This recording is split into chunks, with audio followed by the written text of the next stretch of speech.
Today, our topic is all about the Pythagorean theorem. First, answer this activity. So, think about this. So, this is the given new flat screen, TV. Okay, has a width of 40 inches and a height of 30 inches. Okay, and the box label says that this TV measures 50 inches. Now, the question is the label correct? Okay, ang binigay na width ng television ay 40 inches. And then, ang height ng TV ay 30 inches. Pero nakalagay sa box, 50 inches ang sukat niya. Do you think the label is correct? Okay, so we cannot answer that hanggat hindi natin sinusukat yung television, tama? So, para malaman natin, we need to use a measuring materials or tools to identify if this is 50 inches nga. But today, may dala ba tayong TV na katulad ng dinidescribe? Meron ba tayong measuring material or measuring tools? So therefore, we cannot answer that, tama? If the label is correct or not. Okay, so this time, so since meron tayong, ito yung kukunin natin, anak. To identify the exact measure of this television, ang pagkuha, simula dito po, anak. Simula sa corner na to, papunta sa opposite corner.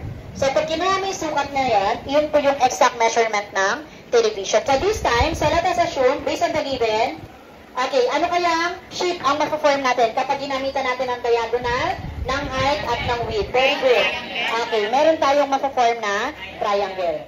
The width of this triangle is 40 inches and the height of this triangle is 30 inches. Okay, how can we find the length of diagonal? Ito, or the missing side.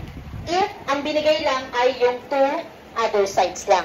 Paano daw kaya natin makukuha, anak, yung missing sides ng given triangle? Okay, again, what kind of triangle is this? Okay, very good. This is a right triangle. So when we say right triangle, a triangle with one angle equal to 90 degree. And commonly, ang right triangle ay may ganitong figure. May box. This box is denoted that this angle measures 90 degree. This is a right angle. Kapag ang isang triangle ay may right angle, therefore, we can say that the given triangle is a right triangle.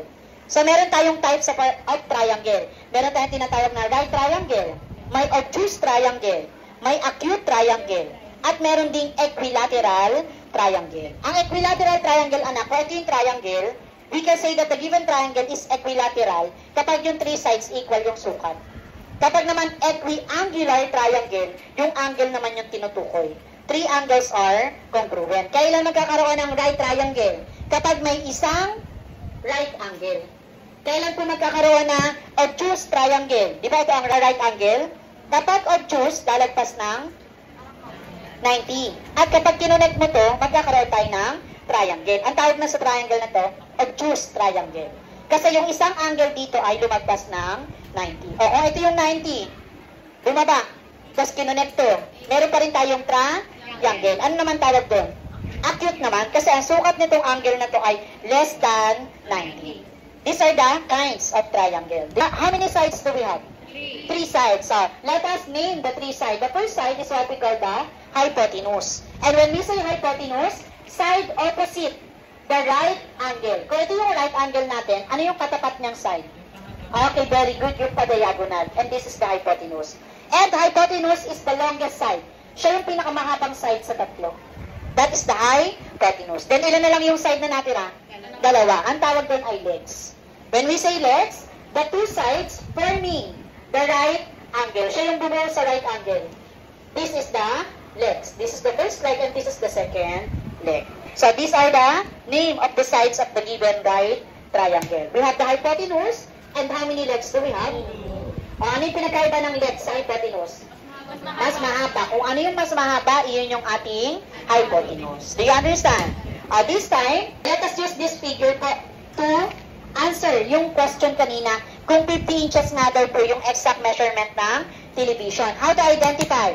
By using the Pythagorean theorem. So, can you read the meaning of Pythagorean theorem? For every right triangle, the sum of the square of the legs equals the square of the length of the hypotenuse. Okay, meaning class, we need to use Pythagorean theorem formula to find the missing side of the given triangle. Di ba kanina right triangle ang given? And then may nawawala tayong missing side. So ito po yung gagamitin natin. So this is the formula to find the missing side of the given right triangle. A squared plus B squared is equal to C squared. Saan galing po itong formula na to? Dito sa statement na to. O, let us analyze. Ano yung sabi sa statement? For any right triangle, the sum, ito po yun, addition. The sum of the square. So meaning may square root tayo na 2. The sum of the square of the length of the legs. Ilan yung legs natin kanina?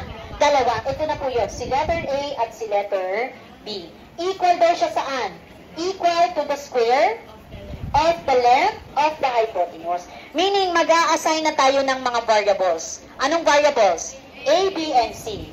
So where A and B are the legs, and C is the hypotenuse. Ito na yung magiging A, magiging B, si hypotenuse yung letter C. Ma'am, paano kung ito yung ginawa kong A, ito yung letter B? Okay lang po ba yun? Okay lang. Ang legs natin, anak, pwede magkabaliktad. Pero hindi dapat mapalitan si hypotenuse. Si A and B pwedeng mag-interchange yan. Pero si hypotenuse, shared lagi yung pinakamahaba.